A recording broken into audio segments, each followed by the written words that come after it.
Një senator Filipinas ka shkaktuar një kaos të vërtet në godinën e Senatit në vend si pasojë e kërkimit ndërkombëtar pasi akuzohet për drejtimin e operacioneve të përgjithshme antidrogë në Filipine, të cilët morën jetën e mijëra njerëzve. Bëhet fjalë për Ronald De La Rosa, i cili tashmë është arratisur nga godina e Senatit pasi gjykata ndërkombëtare penale e kërkon dhe do të arrestojë për rolin e tij dyshuar në zbatimin e masave të përgjithshme kundër drogës të Rodrigo Dutertes, presidenti i kohës, i arratisur fshehurat tashmë nga Senati është Ronald De La Rosa, që i shpëtoi arrestimit në fillim të jave pas një kaosi të vërtet ku u dëgjuan edhe përgjatë javës të shtëna me armë zjarri brenda godinës së Senatit, që shkaktoi edhe këtë reagim të panikosur të gazetarëve dhe të gjithë personave prezent.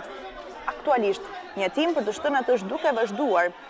Sipas disa raportimeve, mendohet se të shtënat erdhën për të neutralizuar disa persona të jashtëm, pra nga sigurimi i Senatit për të neutralizuar disa persona të jashtëm me armë zjarri, të cilët tentonin në fakt edhe të sulmonin brenda në godinë. Ronald De La Rosa u pa nga kamerat e sigurisë teksa vraponte nëpër Senat për të u izoluar më pas në një dhomë në mënyrë që t'i shpëtonte edhe arrestimin nga oficerët e gjykatës ndërkombëtare penale. Ai ishte kreu i policisë kombëtare të Filipineve gjatë administratës Duterte dhe ishte një nga zbatuesit kryesorë të operacioneve kundër drogës në të cilën u vranë mijëra njerëz. Është një nga 8 bashkëautorët e emëruar nga gjykata ndërkombëtare penale në çështjen e tyre kundër Dutertes, i cili tashmë qëndron i ndaluar në Hag.